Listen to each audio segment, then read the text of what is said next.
Welcome to the China Influencer Marketing Podcast. Each week, we speak with top influencers, marketers, and brands who share their experiences, strategies, and tactics for influencer marketing in China.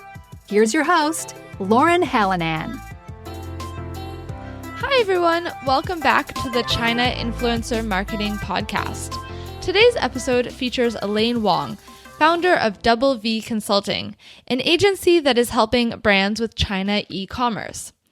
The reason that I wanted to have Elaine on the show is that her company specializes in e-commerce on Xiaohongshu, which is a lifestyle and community e-commerce platform that has really taken off over the past year.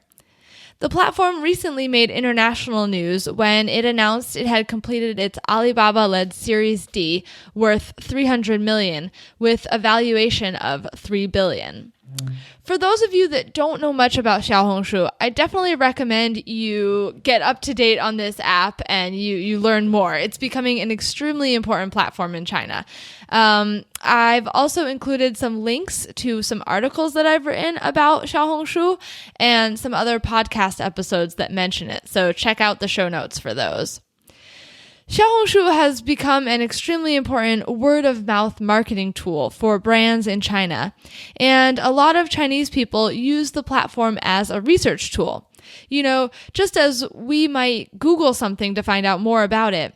When deciding whether or not to buy something, many Chinese consumers will go onto Xiaohongshu and search for product reviews written by other users and influencers on the platform.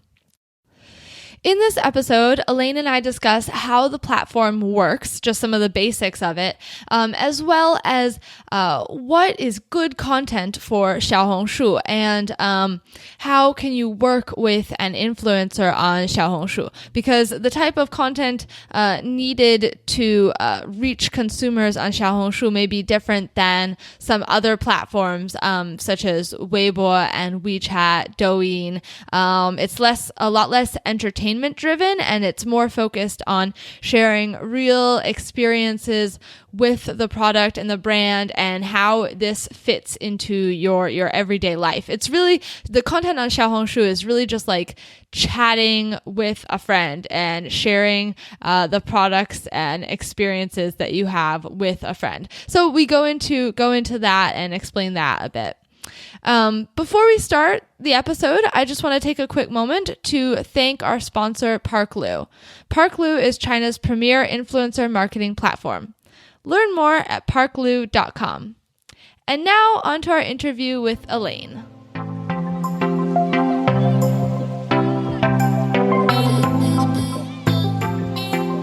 Hi, Elaine. Welcome to the China Influencer Marketing Podcast. I'm really excited to have you on today to talk about something that I've been very interested in lately, which is Xiaohongshu, or Red, or Little Red Book. It has so many different names, but it's an app that is becoming more and more popular these days. And so I'm really excited to have you on the podcast so we can talk more about it.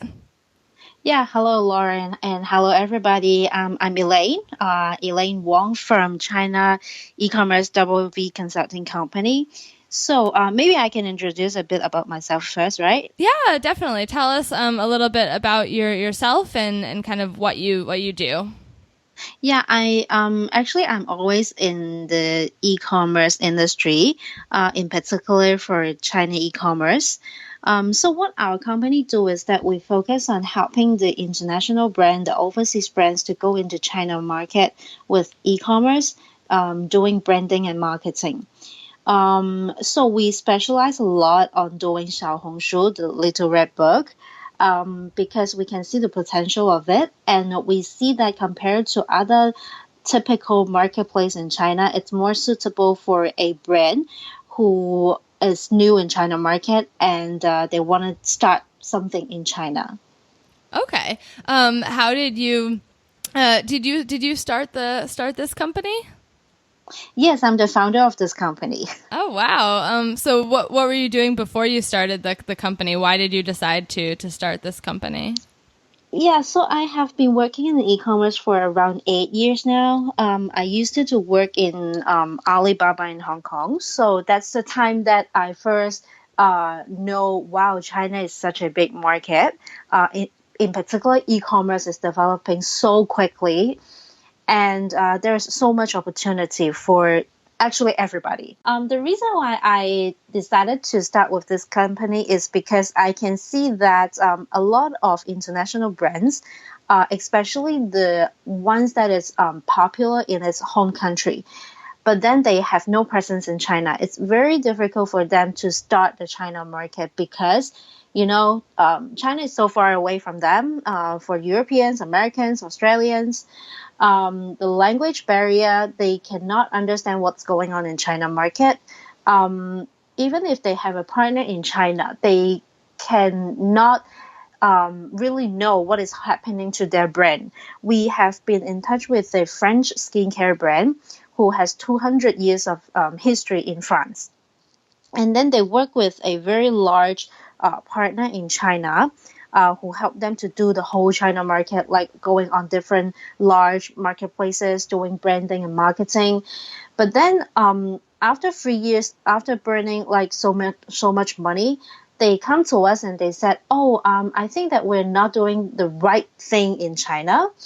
And I was like, "Oh, you have a big partner in China." And the French owner, the brand owner, told me, but he has no idea what they're doing. Oh, So no. this is one of the most difficult part for the brands who want to do the China market. And actually, for the agencies like us who help brands to do China e-commerce, they are mainly the local Chinese firms. So they may not understand the the brand concept, especially for overseas brands, and the mentality is just different, and also the language barrier. So that's why we think that we have the advantage in all this. So that's why I founded this company. Actually, we have office in Hong Kong and Shenzhen, China. Our operation team is in China, who are the locals but speak very good English, and they have studied and lived abroad. So they have the mentality of the Western world, and they also have the local knowledge, and they know how to do localization for the brands.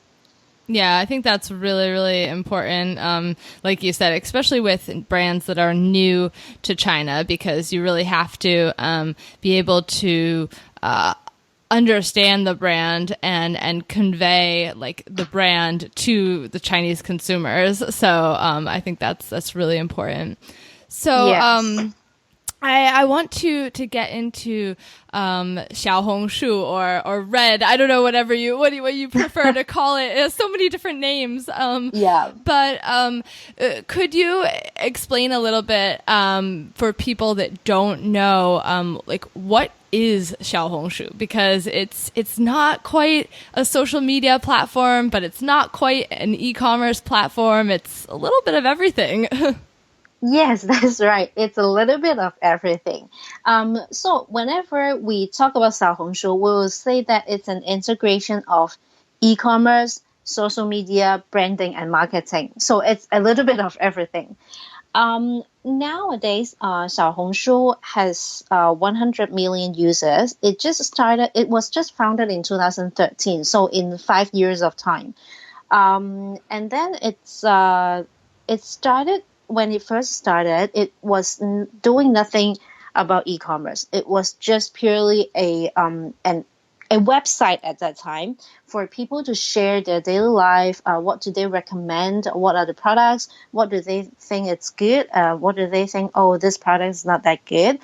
Something like that. But then after a few years of development, nowadays they allow the brands in either China or overseas to sell on their app. It's a very unique and special platform.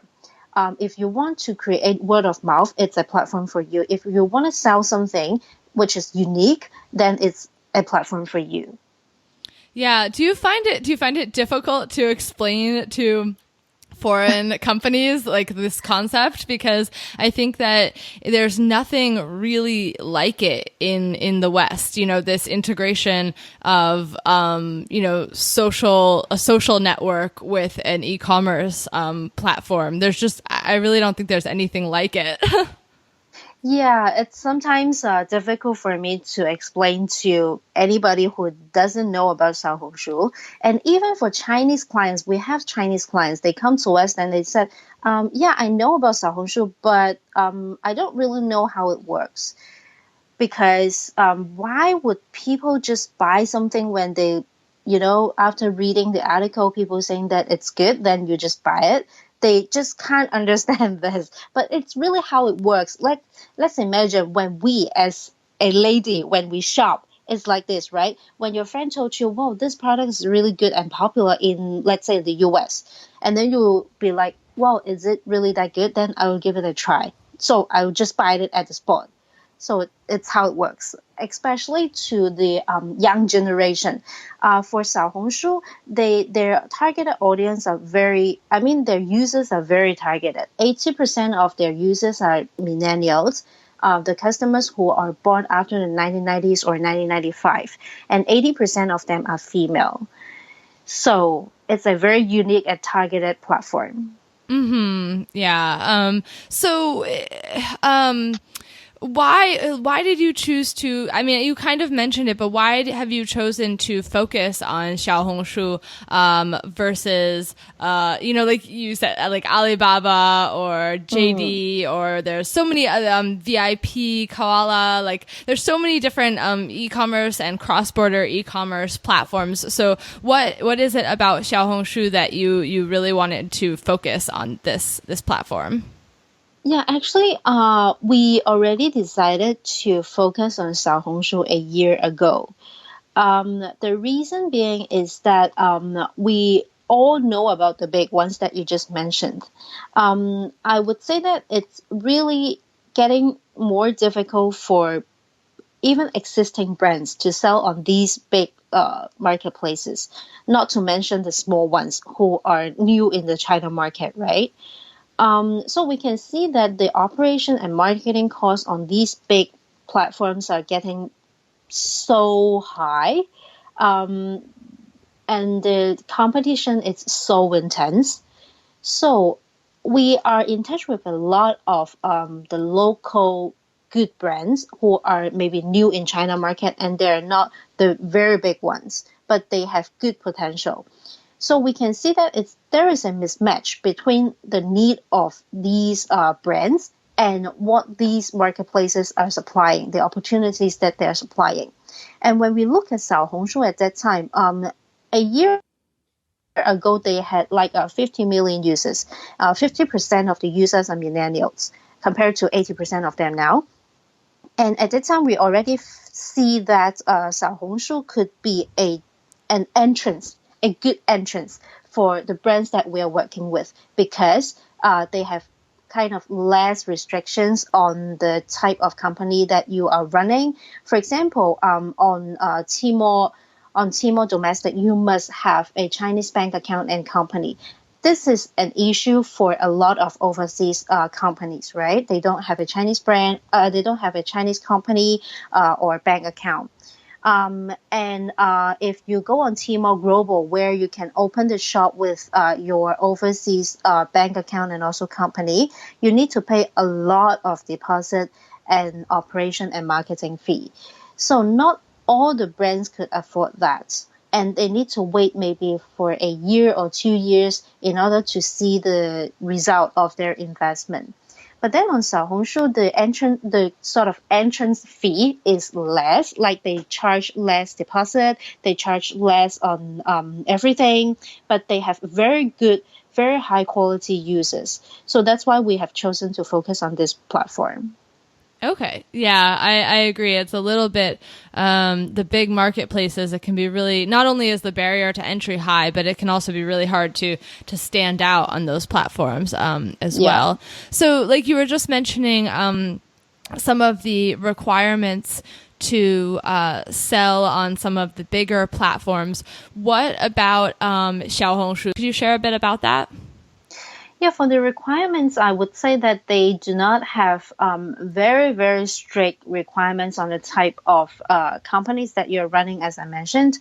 They support cross-border e-commerce, which means if you have an Australia company and bank account, then you can still apply the online shop on Xiaohongshu. And then how it works is that the Chinese consumer will pay in RMB through the marketplace, and then you can receive like Australian dollar or USD in Australia in your bank account from Xiaohongshu, the marketplace. So this is the first part, which is actually making it so easy for the brands.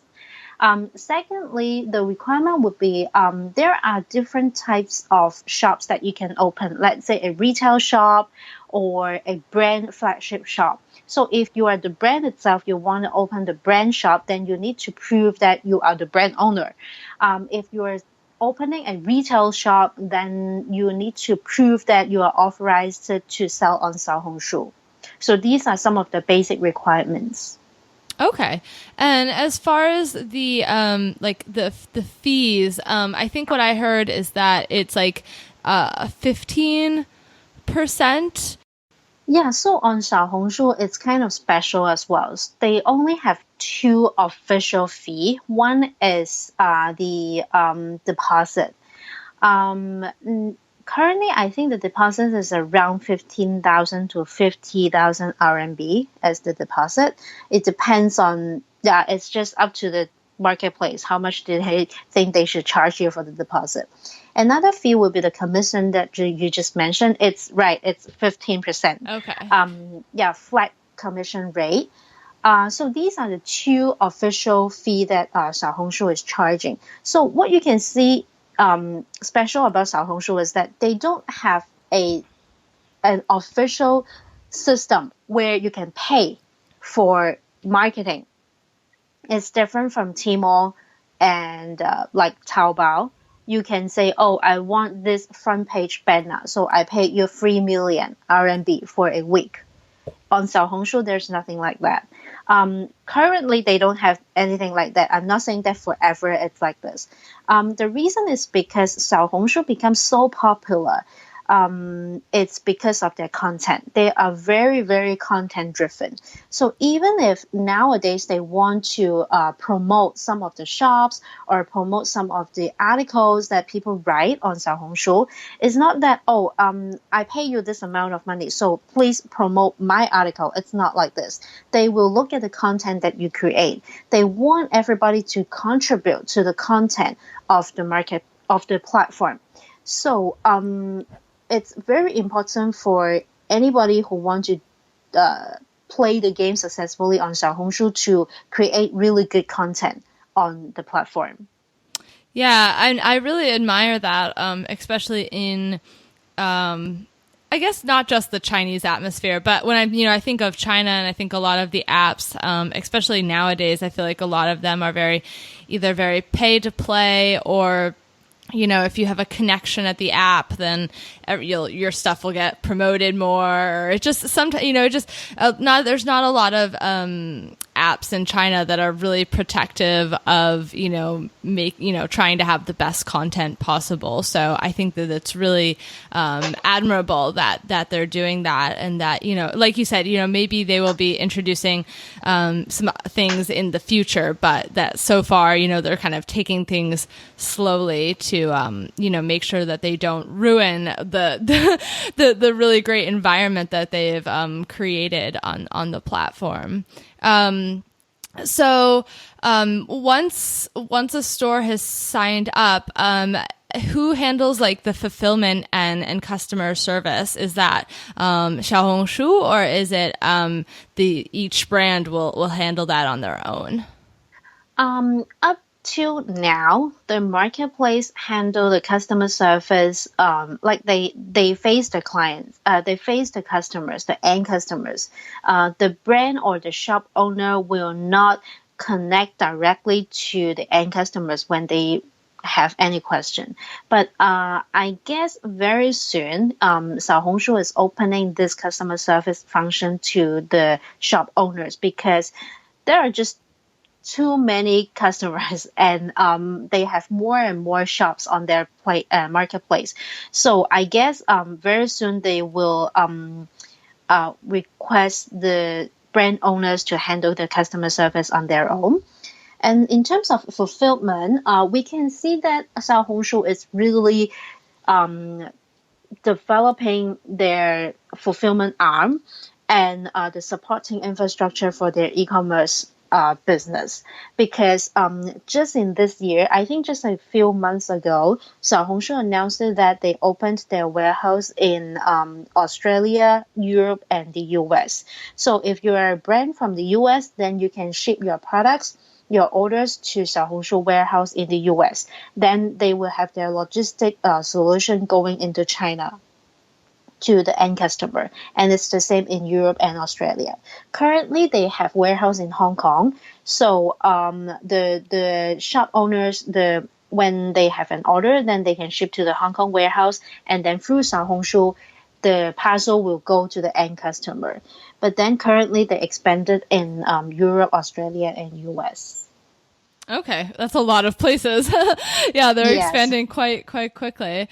Okay, so yeah, I mean, I think that gives people a little bit more of an idea of maybe if there's anyone listening who's considering the platform, I think that just gives them a little bit more of an idea of how it works and what kind of what it provides for brands. And now it's time for this week's Parklu Influencer Marketing Insights. E-commerce Goliath, Alibaba, is doubling down on social media, content, and influencers with the platform Weitiao, which is designed to drive e-commerce consumption on Taobao and Tmall. Weitiao is Taobao and Tmall's built-in social media platform.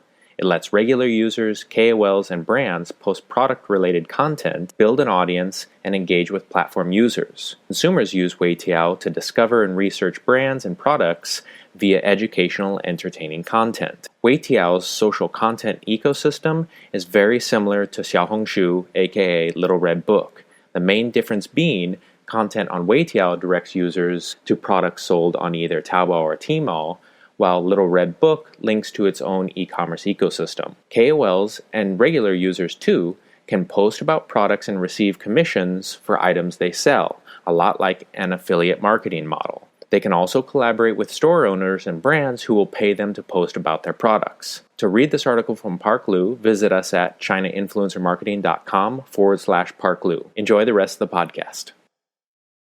So I kind of want to switch to talk more about the content on the platform and the influencers on the platform because I think that like you were saying, the content is the key part of this platform, and it's all user generated content. But some of these users have also have grown huge followings on the platform, and a lot of them are very specific to this one platform. Now I think there's more and more influencers from other platforms also starting to grow audiences on Xiaohongshu. But so I just wanted to talk about, what type of content is popular on Xiaohongshu, because you mentioned, high quality, but what is high quality content on Xiaohongshu? Because I think the content is kind of very unique to the platform. Yes, we always say that they have the kind of Xiaohongshu style to create the content. For example, we are contacted by some of the KOLs in China, who are obviously they are a KOL on other channels like Weibo and maybe WeChat and Douyin, these kind of platforms, and they want to grow their followers on Xiaohongshu, and when they want to start that, they have no idea how to do it because it's just so different. The format will be like, I think the general guideline will be think about what the young generation, the millennials, like to read, and what is the content that they like and how they like it to be presented. For example, on WeChat or Weibo, typically or traditionally, how you promote or you share, recommend a product. You would say like, oh, this product is from where, why is it good, what are the functions, and then you try it on your face or your hand, and then you say, wow, this is really good. So nowadays, the consumers can obviously see that this is an ad. This is an advertising. So they don't like it. On Xiaohongshu, we would say that it's not that you need to be more soft selling, but you need to put it like it's a really daily life sharing. Let's say you talk about the brand history, the brand's story. It's so popular in its home country, and why, and where is it selling? Is it in its home country? And then you try it, and then you compare it to other similar products, and you say that, well, what is the difference? Why do you recommend it? And the images that you use, it's different. It's like on Instagram, for example. On Instagram, when you, as a normal user, when you post your images, it will not be like the white background and then the image, right? It's not daily life images. Let's say if you go to a restaurant and then you take pictures of the restaurant or the food, and then you recommend it to your friends on Instagram. Think about the style of images that you would share on Instagram. That would be the image, that would be the style of image that Xiaohongshu users will like. So this is one of the tricks when you want to do it well on Xiaohongshu. Yeah, I think from what I've seen playing around and kind of what you're saying is that, people really need to come off as sincere. Like people I feel like on Xiaohongshu, like they can see right through you if you're not, an actual user of this product. Like they want to, when they read these reviews, they want to feel like this is something that you actually have integrated into your daily life, and that you actually have, real opinions about this product or place or whatever it is. I feel like it needs to have a little bit more substance and just sincere, like that it's really something that you're actually using. Yeah, that's true. We can see that there are a lot more celebrities in China. Well, not only in China, actually. There are more celebrities using this app now. They are like sharing things. Like, for example, Fan Bingbing. She's also playing on this app, and she shared the mask that she used and the skincare that she used, or how she do exercise in order to keep herself in shape. And then it's interesting that sometimes we see that some celebrities, they try to share, for example, a particular brand for lipstick. And then when you look at the comment, people say, wow, this is so much an ad. Obviously, this is an ad. So you can see the users and the customers are very intelligent now. They can tell right away whether this is an ad or this is really a sincere personal sharing. Okay. So I guess I'm curious then, because obviously there are more and more brands that are working with these influencers on Xiaohongshu. So, like, what if an influencer is doing a sponsored post? How do they keep the post from coming across as an ad, or how do they make this a successful post for the brand that's sponsoring them? I would say that for us, as someone who helped the brand to build their presence and word of mouth on Xiaohongshu using KOL, what we do is that firstly, we will really talk to the brand and make sure that we understand the brand's philosophy, and we will take out their core advantages. For example, let's say they are selling in good supermarket or shopping malls in their home country, or how many years of history do they have for its brand, or if they have any interesting thing about their brand, then we will talk about that in the not advertising, but in the KOL post. So the first step that we would always do is to communicate with our brand to make sure that we understand fully about the brand. And then we would take out the core advantages. The second step that we would do is we would tailor-made a KOL campaign strategy for the brand. For example, what are the keywords that we must include? It does not necessarily be the functions of the product. Maybe it's the brand's history or the keywords that they want us to include. This is the second part. How do we do the KOL post?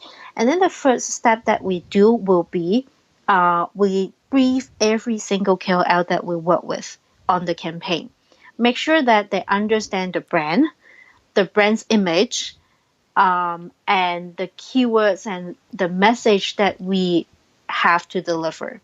So this is the standard way that we work on a KOL campaign. So in this way, the fourth point will be we review the article, the content that the KOL create, the images, the video, and the words that they create, and then we review that before they post it. So in this way, we can make sure that the content is created in the right way. Like it's not hard selling. We have met clients who told us that they did KOL campaign on Xiaohongshu before, and there was no impact. And then we tried to go on Xiaohongshu and look for the content.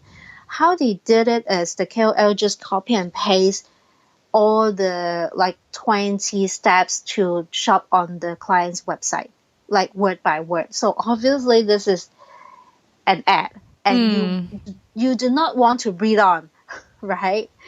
So this is one of the tricks, and this is how we make sure that the KOL post is doing in the right way. Yeah, I mean, I think it just really comes down to that, the KOL needs to really spend time with the product and understanding the brand and create, content that really, is unique and individualized. Otherwise, people are going to know that it's just, copy pasted from somewhere, and that they don't have a true understanding of the product. When you are, choosing KOLs on the platform, what are some things that you look for? What is a good KOL? Versus you said the other one that was just copy pasting. So if you're looking on the platform for a KOL, what would stand out to you as a good KOL that you might want to work with? Yeah. So firstly, we look at typically people look at the engagement rate and the number of followers that the KOL is having. So for us, we also look at these data, but we would also study the brands that the KOL worked with before their case. We will also go into the posts that these KOLs created and see how they really do the content. Do they really do it sincerely? They work with the products and they understand the brand. They translate the they deliver the message of the brand. We'll always look at that. So this is one of the key things that we look at. And if you want to distinguish if you want to identify whether this is a real KOL on Xiaohongshu, you can also look at the number of articles that they created. How many of them are officially selected or collected by Xiaohongshu? Because if the KOL's content is sort of recognized by Xiaohongshu, then that means their content is really good. And there is a larger chance that the platform will promote this KOL or their content. How can you tell if the platform has collected their content? Yeah, so if you go to the homepage of the KOL, then you can see, I think it's on the top left corner, you can see that. Oh, okay. I guess it's marked there. Yeah, I probably never noticed that before. I'm kind of curious now. I'm checking it out. I've never Yeah, so on our LinkedIn page, we share a lot of this kind of knowledge. So you can follow our LinkedIn page so that you will know more. Okay. Yeah, I see. I'm not seeing it, but maybe I'll have to look around more. And then I know that, for example, if you're looking at an individual post by the influencer, on the bottom right corner, there's the word collect, and that is like other users who like the post and find this post valuable. Maybe they kind of like a Pinterest board. They want to save the post for later. Or now Instagram allows you to save posts as well. So that this collect button, if it says how many people have collected it, that means that they've saved it to their own board because maybe they want to go back to the post later. So I think that's a kind of a unique feature that Xiaohongshu has that most other Chinese apps don't have. So as far as working with a KOL on Xiaohongshu, what would you consider as far as the size, the number of followers? What would be a micro influencer, a mid-tier, and then a large influencer? What are average follower numbers? Do you know off the top of your head?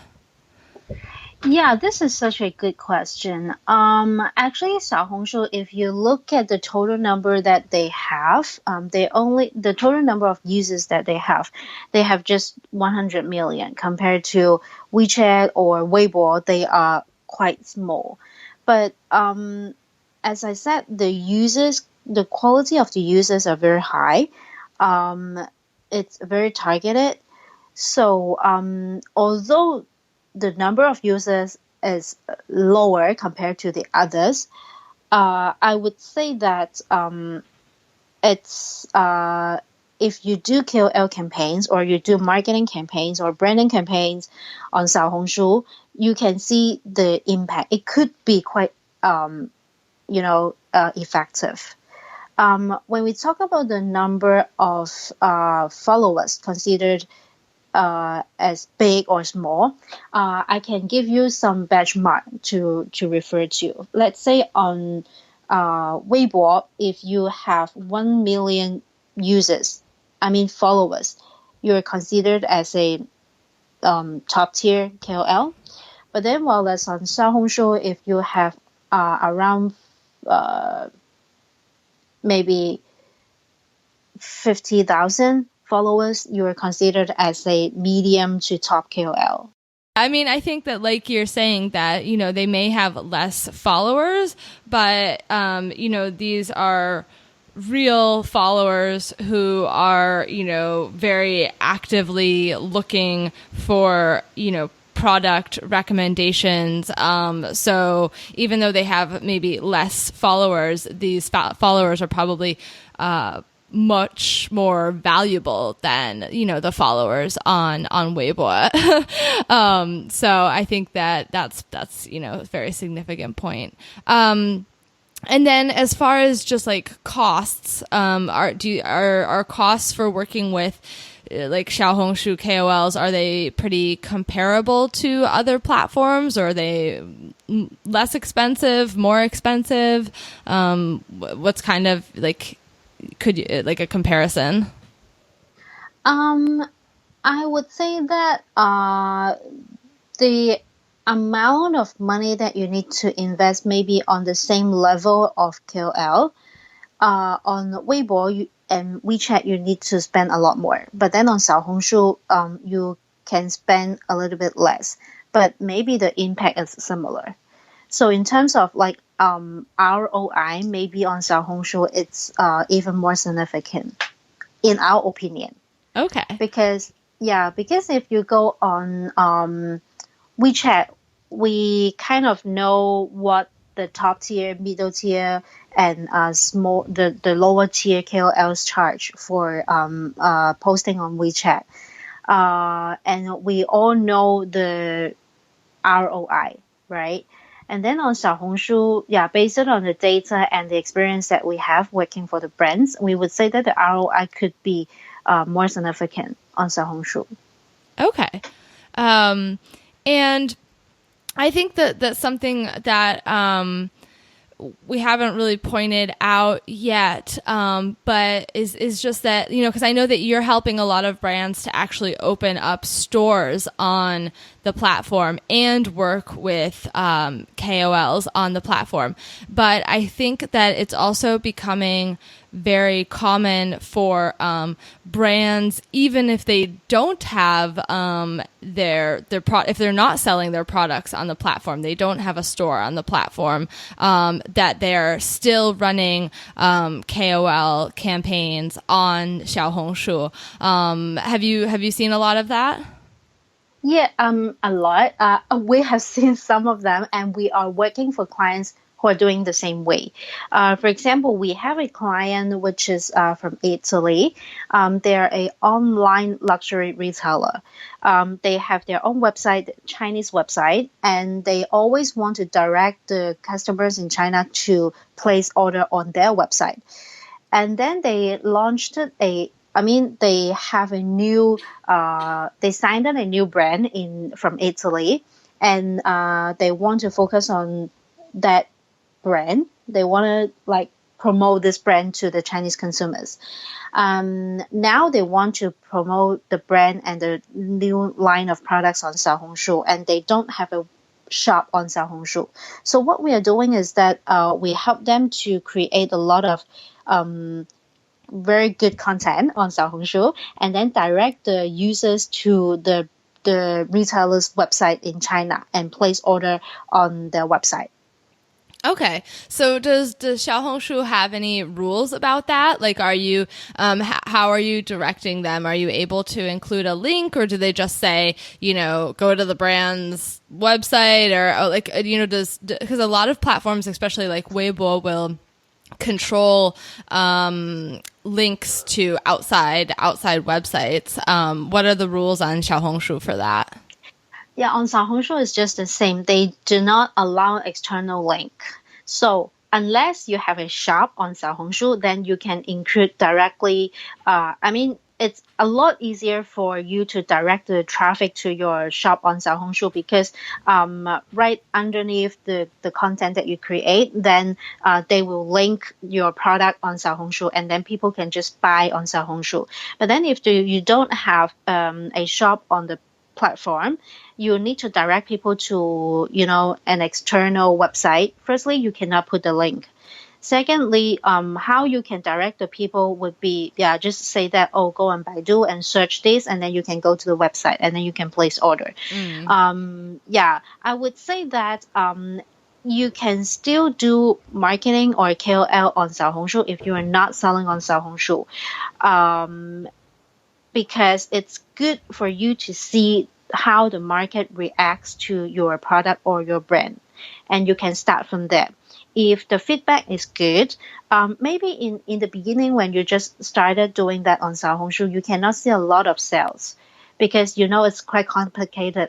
You are new in the market. People don't know about you. It's the first time that they heard about you. And then you say, go to Baidu. This is the second step already. And then you need to search. This is the third step. And then you go to the website. And then in the website, you search something else. And then you place order. You can see the journey is too long.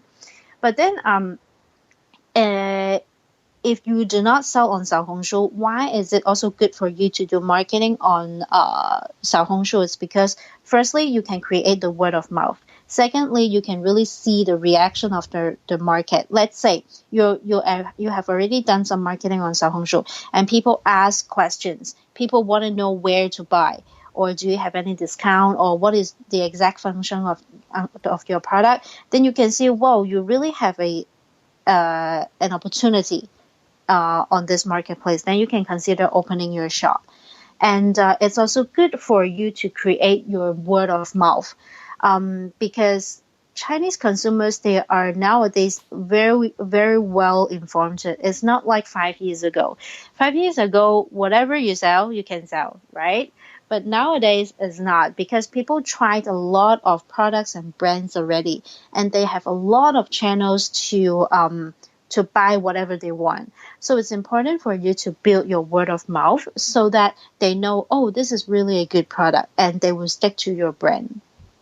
Yeah, I think it's nowadays, from like, I've talked to a lot of people, and it seems like that Xiaohongshu is becoming kind of like a search engine, like a research tool for a lot of these female consumers. They go onto Xiaohongshu and they put in like the names of different products and brands just because they want to see what other people are saying about this product, and they want to read the reviews.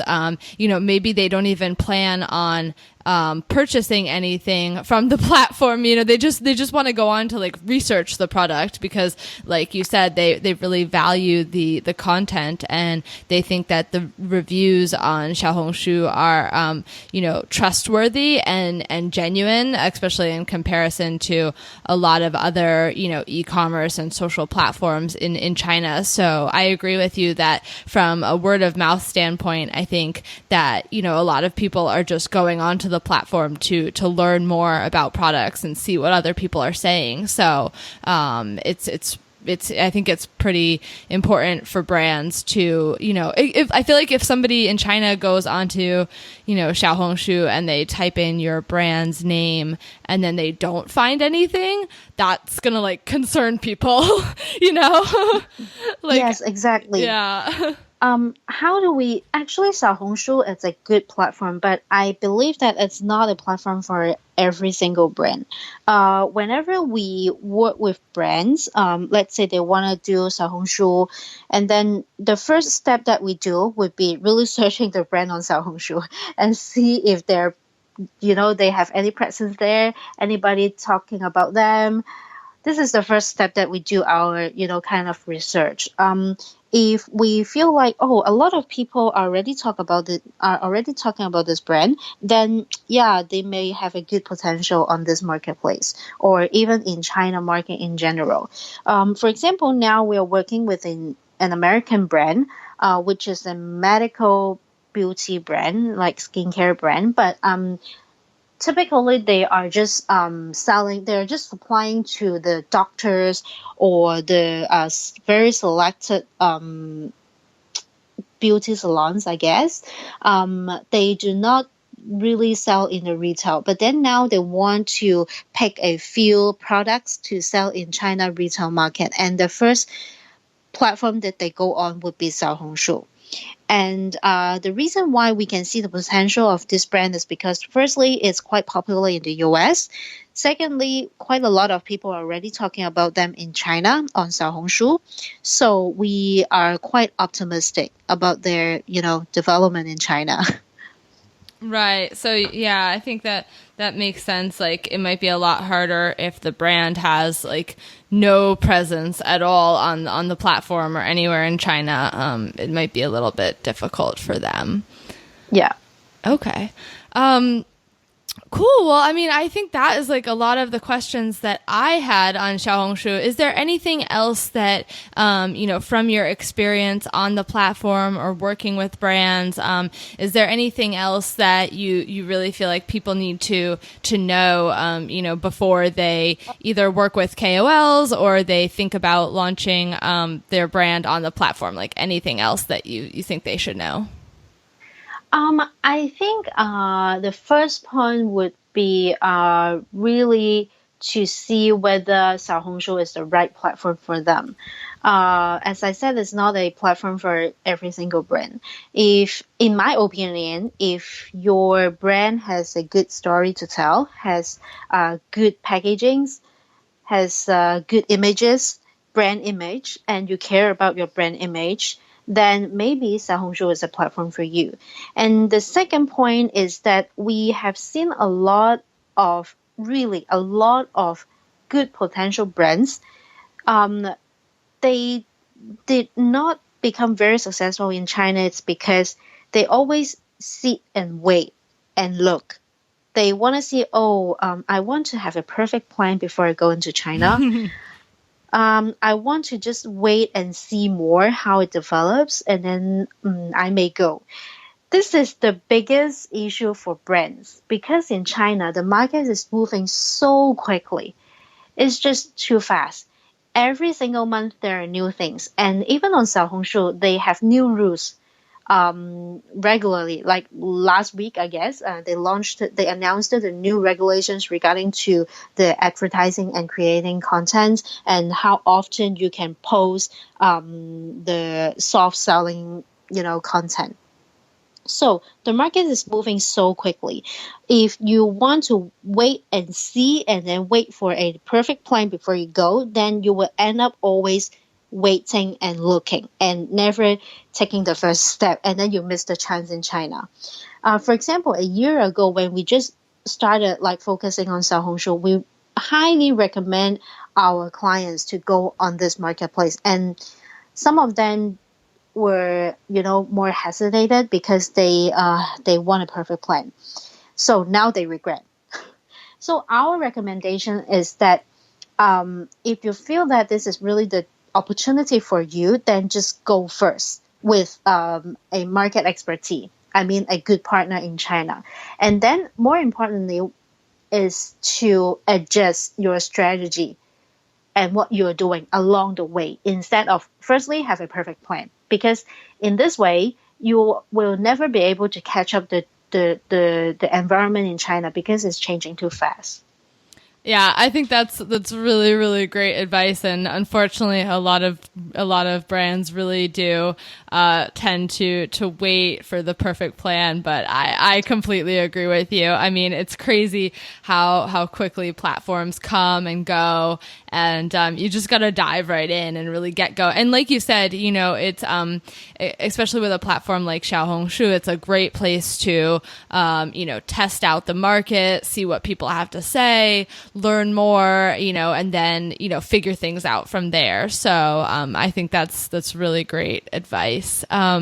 If people listening to the podcast want to get in touch with you, what's the best way for them to do that? They can go on our website, W Consulting, or they can search us on LinkedIn. Then I think we'll pop up. Okay, great. And then you said, did you say that it was on LinkedIn on your brand site that you were posting tips and information about Xiaohongshu? Is that where you're posting this? Yeah, we're posting the tips there. We are also posting. I create articles talking about Xiaohongshu or marketing KOL in China in general regularly on my LinkedIn. So anyone interested in knowing more can search me on LinkedIn, type Elaine Wong W, then I should pop up. Okay, great. I mean, I think that people will definitely want to follow your tips and learn more. So thank you so much for coming on the podcast. Thank you, Lauren, for having me today. Hi, everyone. I hope you enjoyed that interview with Elaine. You can find links to her contact info in the show description or in the show notes on chinainfluencermarketing.com. I'd love to hear what you thought of this episode or what you think about Xiaohongshu. You can leave me a comment on chinainfluencermarketing.com or add me on LinkedIn and we can chat there. If you like this episode and know somebody else who might like it too, don't forget to share it. Thanks, and talk to you next week.